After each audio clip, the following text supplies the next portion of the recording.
They called it Operation Harrow Point, but even the name felt off. Most missions I've been assigned over my 8 years in the service had names that at least try to sound purposeful.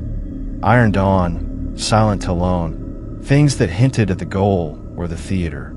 This one sounded like a bad omen. We were gathered in the forward operations tent at Camp Northwall, a frozen speck of a base tucked against the Black Ridge mountain range, right along a stretch of territory that didn't officially exist on our maps. The heater rattled and spit lukewarm air, but it did nothing for the cold sinking into my bones. Captain Rourke stood at the front with a man I'd never seen before. Black suit, no rank insignia, just a thin folder in his hands and the kind of pale, sleepless face that told you he lived in offices, not foxholes. "This is a recon and report mission," Rourke said, his voice clipped. "No engagement unless necessary. Primary objective: locate and secure the site at these coordinates." He tapped a map pinned to the corkboard. The coordinates landed in the center of Black Ridge's highest peak, an area with no recorded settlements, no roads, no nothing. "What's up there?" Sergeant Harlow asked, arms crossed. Rourke hesitated just long enough to make me uneasy.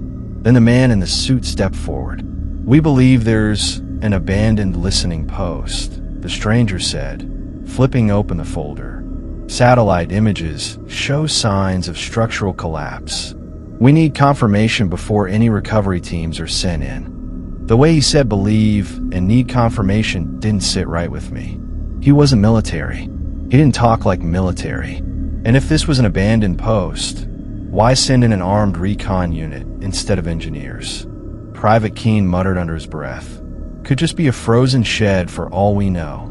The stranger's eyes flicked to him. I swear I saw something in them. Not anger, not annoyance, more like warning. We were issued winterized gear, suppressed carbines, and heavier than usual compacts. No drones, no heavy ordnance. That told me one thing.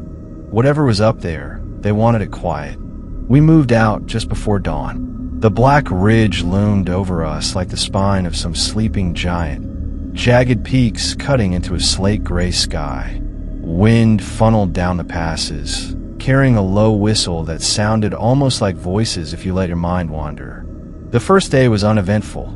Just snow, rock, and more snow. We followed an old logging trail until it vanished beneath fresh powder. According to our GPS, the target site was still 14 clicks away. By the second day, I noticed something odd. Every time we stopped for a rest, my radio headset hissed faintly, like it was catching fragments of a transmission just beyond reach. Static, then whispers. Not in English, not in any language I recognized. I didn't mention it at first, chalked it up to interference from the mountain's mineral deposits, or maybe the cold messing with the circuitry.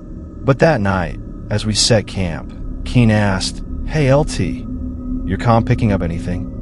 "Static," I asked. He shook his head slowly.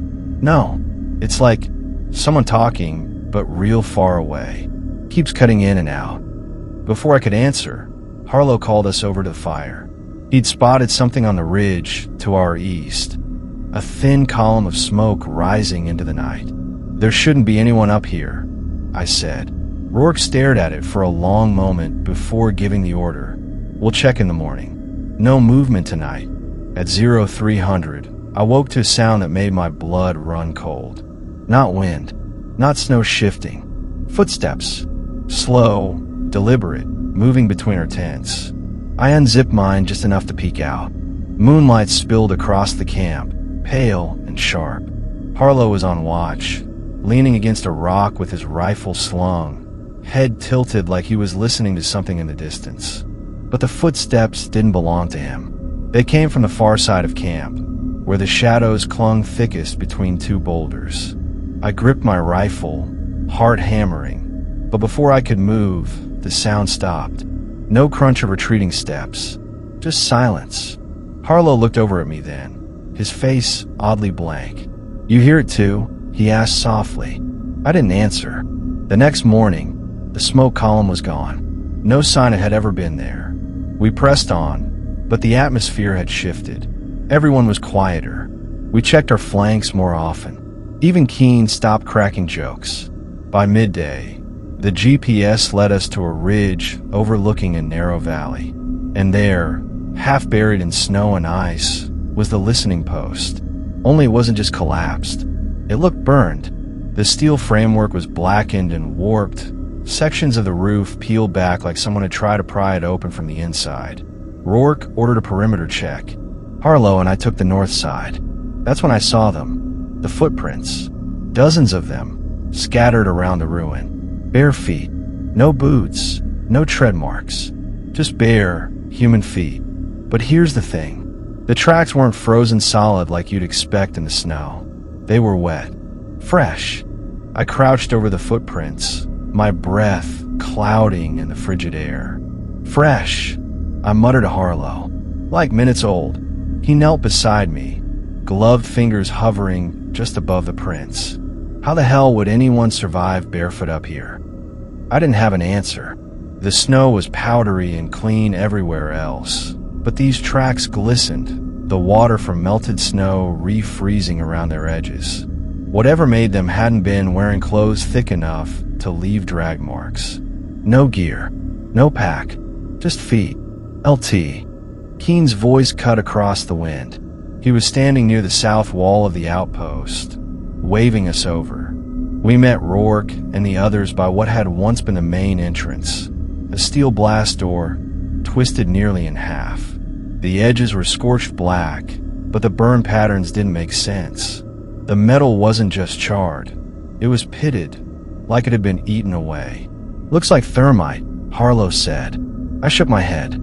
Thermite doesn't eat through steel like this. Not evenly. And it doesn't leave residue like I trailed off, realizing I didn't even have the right words. Rourke's jaw tightened. We move in. Standard sweep, 2 teams. Harlow, you're with me. LT, take Keen and Frost. Inside, the air was colder than outside. That made no sense. The interior should have been shielded from the wind, but it carried a stale, heavy quality, like it hadn't been breathed in decades. Our flashlights cut through layers of frost clinging to the walls. The outpost had clearly been abandoned in a hurry. Overturned chairs, a mug shattered on the floor, papers scattered and half frozen into the ice. Keen picked up one of the sheets. Russian, he said, squinting. Looks like a comms log. Frost swept his light across a wall where someone had scrawled something in huge, jagged letters. It was in English, written in what looked disturbingly like dried blood. It's seas and sound. Keen whispered. The hell does that mean? I didn't answer, because at that moment, my radio crackled again. Only this time it wasn't static. It was a voice. A woman's voice, faint and broken by distortion. Get out here. It looped, stuttering, then dissolved back into static. LT. Frost asked, You hear that? I nodded slowly. Yeah. Keen frowned. I didn't hear anything. We swept deeper into the outpost. The main hall forked into 2 corridors. One collapsed, the other leading into what looked like a generator room. The equipment inside was covered in frost, wires dangling like vines. In the corner, we found the first body, or what was left of it. The uniform was Soviet era, faded and stiff. The skin, what little remained, was gray and mummified, lips pulled back in a permanent grimace. But the bones were wrong. The ribcage was wider than it should have been, flared outward like something had forced its way out from inside. Frost gagged and turned away. Keen muttered, Jesus Christ. I crouched for a closer look. The skull was intact, but the jawbone was cracked clean in 2, like the body had screamed so hard it had split itself. Before I could think about it too long, Rourke's voice came over comms. LT, get your team topside. Now. We regrouped outside, near the northern wall. Rourke and Harlow stood over something in the snow. At first, I thought it was a tarp, dark, wrinkled, half-buried. Then my flashlight caught the edges and I realized it was skin. Not a body, just the skin. folded open like someone had peeled it clean off in one piece. Found it 30 meters out, Rourke said flatly. No sign of the rest. Keen swore under his breath. Harlow glanced toward the tree line. We've got movement. We all turned our lights toward the edge of the valley. For a second, I thought it was the wind stirring the branches. Then I saw them, shapes just inside the tree line. Too tall, too thin, standing perfectly still. My first instinct was to call it in, but when I raised my radio, it hissed and popped so violently it hurt my ears. The interference was deafening, like dozens of voices whispering all at once. The shapes didn't move toward us. They just tilted their heads, all at the same time. That's when Rourke gave the order I wasn't expecting. We're staying the night. We set camp inside the outpost, sealing off the entrance with whatever debris we could pile. I volunteered for second watch, partly to give myself something to do, partly because I didn't want to close my eyes in this place. Harlow took first watch. When it was my turn, he handed me the rifle without saying a word. His face was pale and drawn, eyes darting toward the collapsed corridor every few seconds. I settled in by the entrance, listening to the wind moan through the broken walls. After about an hour, the sound changed. It wasn't wind anymore. It was humming, low, steady, almost musical, and it was coming from inside the outpost. I gripped my rifle, scanning the dark. The humming grew louder, now joined by a faint tapping, like fingernails on metal. Then, from the corner of the room, the shadows seemed to breathe. I raised my light and froze. There was nothing there, but the humming stopped, and in the silence that followed, I heard bare feet slapping softly against the ice, moving deeper into the ruins. I stayed frozen for a good 5 seconds after the sound faded, just listening, my finger resting on the trigger. The footsteps had been light, quick, too quick for someone trying to move cautiously. I glanced back toward the sleeping area. Rourke, Keen, Frost, and Harlow were all still in their sleeping bags. No one was missing, which meant whatever I'd heard wasn't part of our team. I switched my radio to the squad's encrypted channel and whispered, "Rourke, you awake?" Static. Then his voice, thick with fatigue. "What is it?" "Something's moving inside. Bare feet. I'm going after it." A pause. Then, "Negative. Hold position. I'll be up in 2. I didn't wait. Every instinct screamed that letting it get deeper into the outpost was a bad idea. I moved quietly toward the collapsed corridor, rifle raised, flashlight beam slicing through clouds of my breath. The sound came again. Not footsteps this time, but a scrape like skin brushing along a wall. I followed it into what used to be a communications room. The floor was littered with frozen paper and shattered glass. That's when I saw it. In the far corner, crouched low, was a figure. It looked human at first. Pale skin, limbs too long, spine arched like a spider. Its head jerked toward me, and I realized it wasn't crouching at all. It was backwards. Its chest faced the wall, but its head had twisted a full 180 degrees to look right at me. Its eyes caught the beam of my light, milky white, no pupils. The mouth hung open in a soundless scream, lips cracked and dark. I should have fired. Instead, I just stood there, my brain struggling to file what I was seeing into something that made sense. Then it moved. Not toward me, past me, faster than I could track. It darted along the wall, its hands and feet slapping wetly against the metal, disappearing into the collapsed section. Rourke and Harlow arrived seconds later, rifles up. "Where?" Rourke barked. "Collapsed corridor," I said, my voice sharper than I intended. It was human-shaped, but I trailed off. There was no way to describe it without sounding insane. Harlow gave me a look like he wasn't sure if he should believe me, but Rourke didn't hesitate. "We sealed that corridor. Now." We stacked whatever we could find, metal desks, filing cabinets, loose wall panels, into the gap. It wouldn't stop something determined, but it might slow it down. The rest of the night passed without incident, though I didn't sleep a second. Every time the wind shifted, I swore I heard faint breathing just beyond the barricade. At first light, Rourke called us together. "We finish the sweep and then head back," he said. "This side's compromised. Intel can make sense of it later." I didn't argue. None of US did. We moved quickly, checking the remaining rooms. Most were empty, but in one, what looked like a storage closet, we found more Soviet uniforms, neatly folded, except for one that was soaked through with something dark and sticky. Frost touched it with his glove, then pulled back immediately. "Still wet," he said. That didn't make sense. It had been decades since the Soviets were active here. We made it outside by midday. Snow starting to fall heavier now. The tree line below was empty. No sign of the tall, thin shapes we'd seen before. We were halfway down the ridge when Keen froze.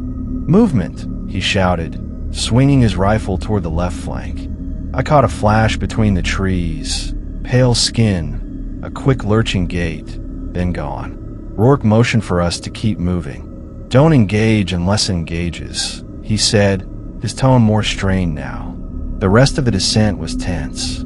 Every few minutes, one of us would catch a flicker of movement at the edge of our vision. Always behind us.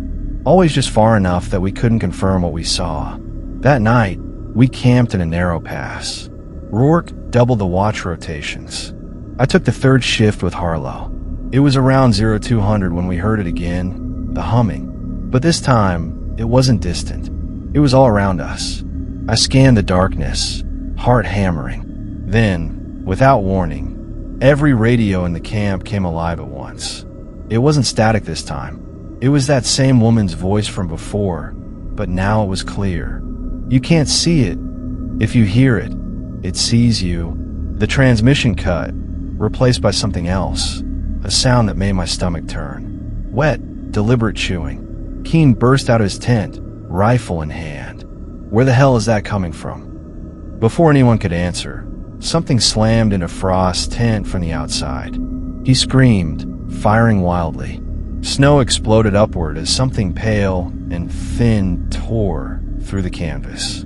I only saw it for a second. The same twisted figure from before, but its mouth was impossibly wide now, jaw unhinged, teeth black and jagged. Frost's scream cut off as it yanked him into the tree line. Rourke didn't hesitate this time. "Move! Move!" We grabbed what we could and tore through the snow, rifles snapping off shots in the dark. The thing didn't chase immediately. It almost seemed to be toying with us, letting us hear it moving parallel to us just beyond the trees. Eventually, the sounds faded. We collapsed into a defensible position against a rock face, panting, frost clinging to our eyebrows and lashes. Rourke's face was unreadable. "We go back for him at first light," he said. But his eyes told me he didn't believe Frost was alive, and neither did I. We broke camp before the sun had fully cleared the ridge. The air was knife cold, the kind that made your lungs ache on every breath. Frost gear was gone, rifle, pack, sidearm. The only thing left from where he'd been dragged was his helmet, sitting upright in the snow, like someone had placed it there deliberately. I didn't like that. None of US did. Keen knelt beside it, brushing frost from the visor. His face darkened. "LT, there's something inside." He turned it over, and a lump of frozen meat slid out. It was his own tongue. Rourke's jaw tightened, but he didn't comment. He just slung his rifle and said, "We move."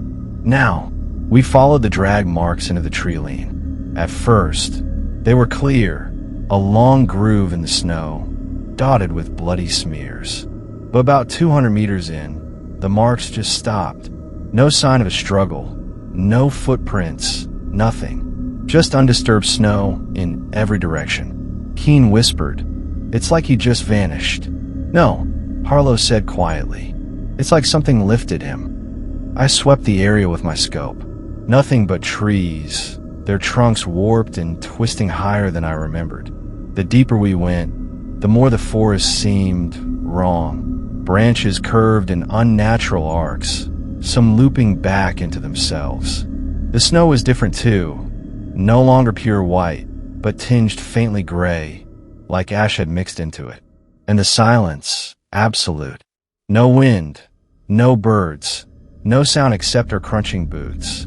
About half an hour in, my radio popped once. Then the woman's voice returned. "Help, still alive, help."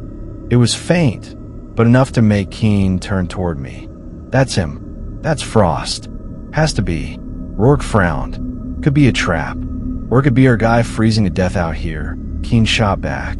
The voice repeated, slightly louder. This time, I noticed something else layered beneath it, a low hum. Almost mechanical, but not quite. Rourke finally said, "We follow it, but weapons ready." The signal led us deeper until we found a clearing. In the center stood an old Soviet comms tower, rusted, half collapsed, its dish hanging limp. The whole thing was coated in ice thick enough to obscure the faded hammer and sickle emblem. The voice was loudest here, but it wasn't coming from our radios anymore. It was coming from the tower itself.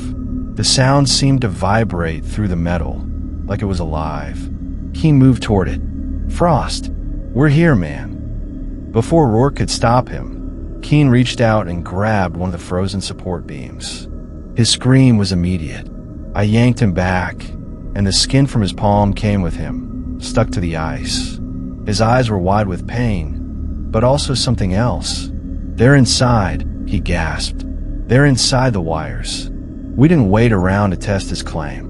Rourke called for a fallback, but as we turned, I caught movement of the tree-line. Figures. Dozens of them. They looked like people, but wrong. Too long in the limbs. Necks bent at angles that made my stomach knot. Each one was barefoot, pale against the dark pines, and they were all facing us. The humming started again, louder. The figures tilted their heads in unison, like they were listening for something. Then one of them opened its mouth. The sound that came out wasn't human. It was the same chewing noise we'd heard over the radios, wet and deliberate. That broke us. Rourke barked, "Move!" And we sprinted back into the forest, weaving between trees, the sound of those barefoot steps slapping after us.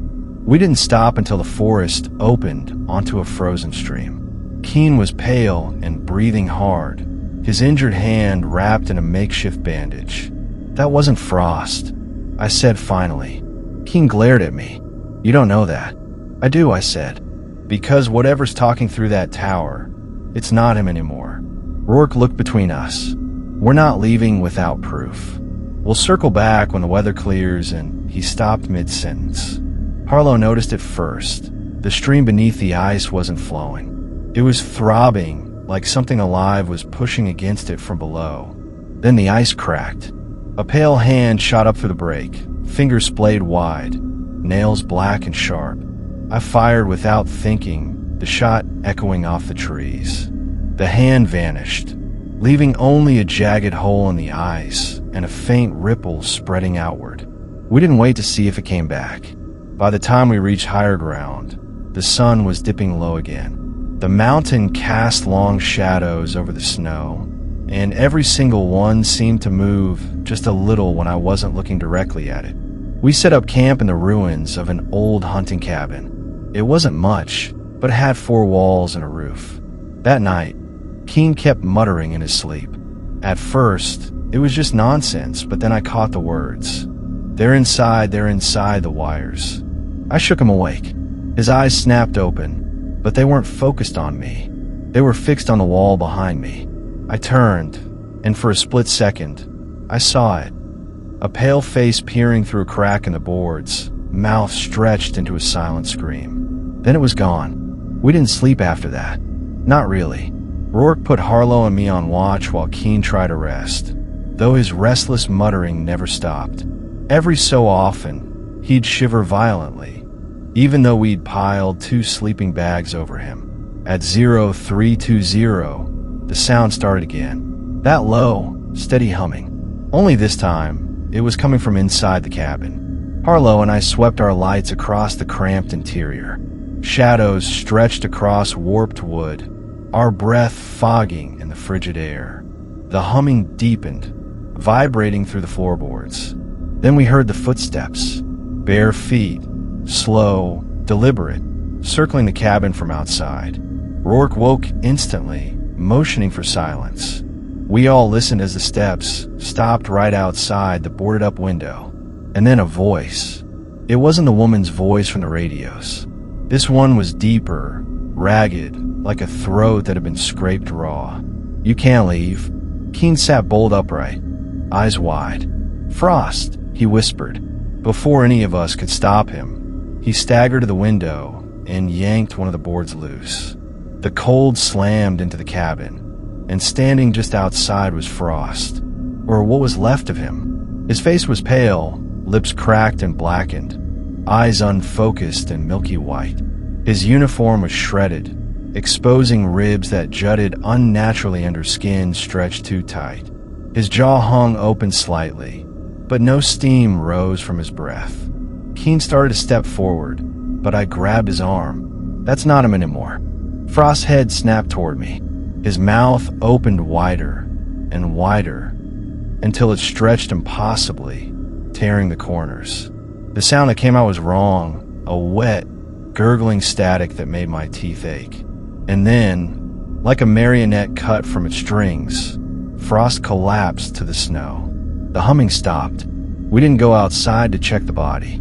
Instead, Rourke ordered us to pack up immediately. The cabin felt like it was closing in on us, the walls flexing almost imperceptibly as we moved. By first light, we were pushing hard toward the extraction point. The snow was heavier now, visibility cut to maybe 30 meters. Every so often, I'd catch movement in the haze, tall shapes pacing us, always just far enough that I couldn't confirm what I saw. By mid-morning, Keen had stopped speaking entirely. He just walked, head down, muttering under his breath. Inside the wires. We took a short break in a sheltered ravine. Harlow went a scout ahead while Rourke and I checked our bearings. That's when I noticed Keen had wandered off. I found him about 50 meters away, standing perfectly still in the snow, staring into the fog. "Keen," I called. He didn't turn. When I reached him, I saw what he was looking at. It was one of them, not moving, not attacking, just standing there in the fog, its head tilted slightly. Its skin was the same pale white as the snow, stretched over limbs too thin to be human. Its torso rose and fell like it was breathing, but too slowly, too deliberately. The most unsettling part was its face. It wasn't right. The features looked as though they'd been rearranged, like someone had tried to sculpt a human from memory and gotten it almost, but not quite correct. It took a step forward. I raised my rifle. "Don't move," I warned, not even sure who I was talking to, Keen or the thing. Keen spoke first. "It's trying to talk." "Keen, I can hear it," he said softly. "In the wires. In my head." The thing took another step. That's when Harlow's voice came over comms, panicked. "We've got movement. Multiple. Coming in fast." I yanked Keen back, just as the entity in front of us moved. 1 second it was standing still, the next it blurred forward, closing half the distance in an inhuman lurch. I fired. The round hit center mass, but instead of dropping, the thing staggered back and let out a sound like tearing metal. And then the fog erupted. Shapes came from all directions, tall, thin, moving in jerks and bursts like broken film. They didn't run so much as flicker, appearing closer in stuttering jumps. We fell back toward the ravine, Rourke and Harlow laying down suppressive fire. A few rounds connected, tearing chunks from pale flesh, but none of them went down. One of them got close enough for me to see its eyes, flat, reflective, like a deep pool in the dark. Staring into them felt like leaning over a cliff. Harlow shouted, "Grenade!" and lobbed one into the fog. The blast threw snow and shards of pale flesh into the air, giving us just enough of a gap to push through. We ran until my legs felt like they'd snap. The sounds of pursuit faded, but the humming lingered in my ears long after. We made camp in a rocky overhang that night. No fire, no light. The cold was brutal, but it was better than letting those things know where we were. Keen wouldn't stop whispering to himself. Eventually, Rourke motioned me over.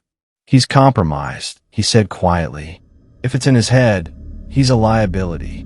I knew what he was suggesting, and I hated that I didn't immediately disagree. Before I could answer, Keen turned his head toward us and spoke in a voice that wasn't his. "You can't see it, but it can see you." Then he smiled, a slow, unnatural stretch of the lips that didn't fit his face. The elevator doors opened with a hiss, exhaling stale, metallic air that carried the faint scent of rust, and something sour, almost sweet, like meat left out too long. Our boots clanged against a grated steel floor as we stepped into the main corridor of Bunker 17. The place was alive with noise, but not the kind you expect in a functioning facility. No homogenerators, no voices, no equipment running. Instead, there was a constant, low-frequency vibration in the air, as if the entire structure was resonating with something deep underground. "Stack up," Lieutenant Ramirez ordered. "Rifle up," scanning each branching hallway.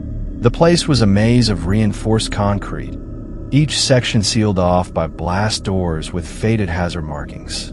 The lighting was dim, flickering sporadically, casting long shadows that shifted like they had a mind of their own. The deeper we went, the stranger it became. On the walls were spray-painted warnings. "Do not open. Keep sealed. Stay in the light." They weren't military stencils. They looked like they'd been scrawled in a hurry, maybe by someone inside the bunker itself. Private Collins muttered under his breath, "What the hell happened here?" We reached the first sealed chamber, its steel door warped inward like something had hit it from the other side. Hard. The hinges were bent, the locking wheel twisted halfway off.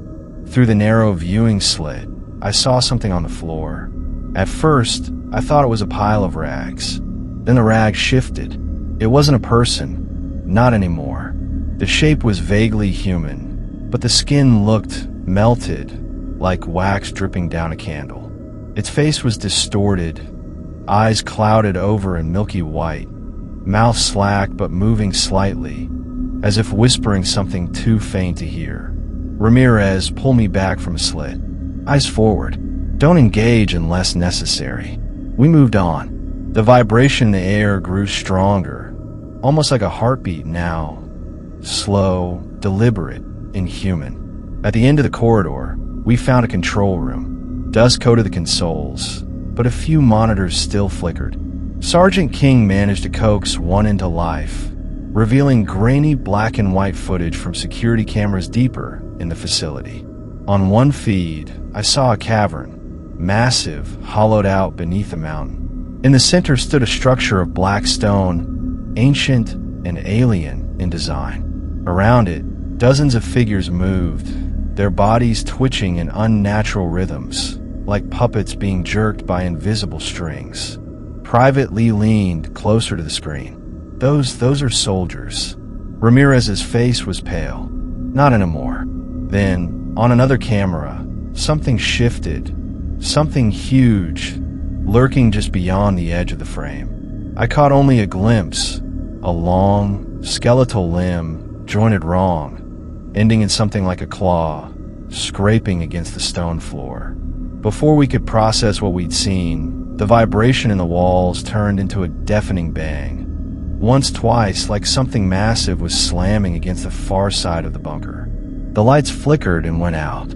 We were plunged into total darkness. From somewhere in the pitch black, a voice that wasn't human whispered my name. The dark wasn't just the absence of light. It was thick, oppressive, like a weight pressing down on my chest. My breathing was loud in my ears, the rasp of the gas mask filter suddenly deafening. I reached up and clicked my helmet light on. A weak beam cut through the black, dust motes swirling like tiny ash flakes. Around me, the squad's lights flickered to life one by one, forming a jittery constellation in the darkness. Somewhere far off, the bang-bang we'd heard before was replaced by something worse. Wet, tearing sounds, accompanied by a low growl that seemed to vibrate in my bones. "Form up," Ramirez's voice was a harsh whisper over comms. Weapons hot. We backtracked toward the elevator, moving slowly, every shadow a threat. But then the elevator control panel blinked red. Unresponsive. Sergeant King, try the manual override. No luck. That's when the screaming started. It wasn't human, not exactly. High-pitched, almost metallic, with a grinding undertone. It echoed down the hall from the direction we'd come. Our lights swept over the corridor, just in time to see something whip around the corner. A blur of pale, jointed limbs moving far too fast. Private Collins froze. Contact. Front. The thing moved into view, and my brain refused to process it at first. It was tall, 7, maybe 8 feet. Its skin stretched too tight over long, angular bones.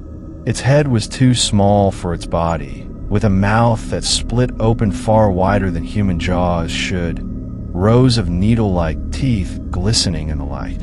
It didn't walk. It skittered like an insect on both hands and feet. Ramirez didn't hesitate. Fire. The corridor lit up with muzzle flashes. The thing screamed, a piercing sound that made my vision blur. It retreated, but only to disappear into a side passage. We move now, Ramirez barked. We pushed deeper into the bunker, away from the elevator. That's when we reached a set of blast doors with emergency containment stenciled across them. The left door hung partially open, and from inside came a cold draft carrying the smell of damp stone and rot. Inside was the cavern we'd seen on the monitors, the black stone structure looming in the center. The ground around it was slick with water, or maybe blood, reflecting the unsteady glow of our lights. Figures moved in the dark, soldiers, civilians, maybe both. Their eyes were white and vacant, their movements jerky. When our lights hit them, they froze. Then, in perfect unison, they turned their heads toward us. Private Lee's voice cracked. LT, orders. Before Ramirez could answer, the group rushed forward, not running, but gliding, their feet barely touching the ground. The thing we'd fought earlier followed behind them, crawling along the wall like a spider. We opened fire again, but in the chaos, something else caught my eye. An open hatch at the base of the black structure, barely large enough for a person to fit through. Inside, there was movement, but it wasn't human. King spotted it too. LT. That's where it's coming from. Ramirez hesitated only a second. We seal it, or we die here. The problem? To reach it, we'd have to cross the cavern, straight through the horde. The horde moved as one, their bodies lurching unnaturally, mouths opening and closing in perfect sync. They weren't speaking, they were echoing something, a low, guttural chant that seemed to come from the stone itself. Suppressive fire. Go, Ramirez roared. Our rifles thundered in the cavern, muzzle flashes carving out brief snapshots of horror. Faces twisted into waxy masks, skin stretched thin over bone, eyes rolled back. Bullets tore through them, but they didn't slow. Some fell, but others simply crawled forward, hands dragging them across the slick floor. Private Lee broke left toward the black structure, King on his flank. I followed, my boots slipping in the mess beneath us. The closer we got, the colder it became, breath fogging the air. The thing from the corridor was still on the wall, scuttling along the ceiling now, its head twisting unnaturally to keep us in sight. Every time it moved, my stomach knotted tighter, like my body knew it shouldn't exist. Colin screamed behind me. I spun in time to see him yanked off his feet by one of the creatures, its arms bending in impossible angles as it pulled him into the swarm. His rifle clattered to the floor, still firing bursts until it jammed. We couldn't get to him. Ramirez kept firing, his voice steady but his eyes wild. Move. Get that hatch closed. Lee reached the base of the black stone structure first.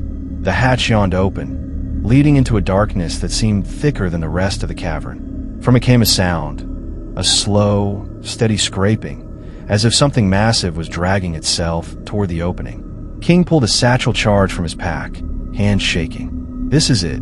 This is the plug. The horde surged forward, faster now. I threw myself in front of King, firing into the advancing mass, their bodies twitching and convulsing as they fell. One of them, a woman in a tattered parka, lunged at me, her jaw opening far too wide. I slammed the butt of my rifle in her face and felt the bone give way like wet clay. King set the charge and yelled, "Timer's hot. 30 seconds." We turned to run, but the wall crawler dropped from above, landing between us and Ramirez.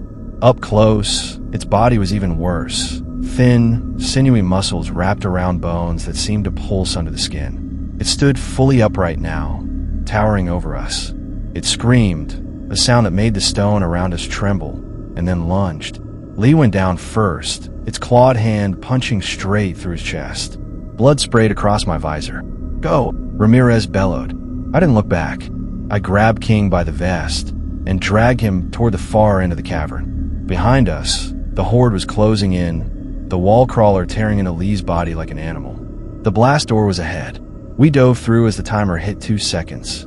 The explosion ripped through the cavern, a deep, echoing boom that shook the bunker to its core. For a moment, everything was dust and darkness. Then from behind the door we heard it, something hitting the sealed metal, slow and deliberate. Bang, bang, bang. It wasn't over. The dust settled just enough for our helmet lights to cut through. The cavern was gone from sight, buried behind warped metal and fallen stone. But the bang, bang, bang kept coming, steady as a heartbeat. "Check your gear," Ramirez ordered, his voice hoarse. "We're moving topside before this place buries us." Lee was gone. Collins was gone. That left 4 of us. Me, Ramirez, King, and Alvarez, who was limping badly, his right leg bleeding through shredded fatigues. We didn't have time for field dressings. We pushed down the main corridor toward the elevator, but the air had changed, thicker, damp, carrying a smell like rotting leaves and stagnant water. Somewhere ahead, water dripped steadily, echoing off the concrete walls. Then the floor shifted under our feet. At first it felt like a tremor, but then it rolled like something massive was moving beneath the foundation. A low groan rippled through the bunker, followed by the sharp crack of steel splitting. The lights flickered, then died completely. Our comms erupted in static. Not the kind that comes from interference. This was rhythmic, almost patterned like breathing. "That's not us," King said quietly. Before Ramirez could answer, a section of the wall to our right buckled inward. Dust and chunks of concrete rained down as something pressed against it from the other side. Something with long, spindly fingers ending in black, hooked claws. The claws scraped once, twice, and then withdrew. "Move!" Ramirez snapped. We ran, Alvarez limping faster than I thought possible. The sound followed us, claws on concrete, scraping along the walls and ceiling, always just out of sight. When we reached the elevator, the panel was still dead. Ramirez yanked open the maintenance shaft cover. "Up, now." King went first, then Alvarez.